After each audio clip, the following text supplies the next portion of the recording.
நீ எந்த ஊரோட உயிராயிருந்தாலும் உன்னை சொந்தம் ஆக்குண்டா, அதுதான் இந்த ஊருடா.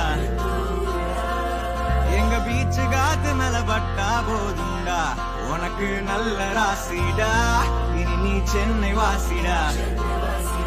பாவா வந்தாட்டோல ஏறி பாத்தியா, அண்ணன் சொல்லு நம்ம ஊரோட வரலாறு கேட்டியா, மயிலாப்பூர்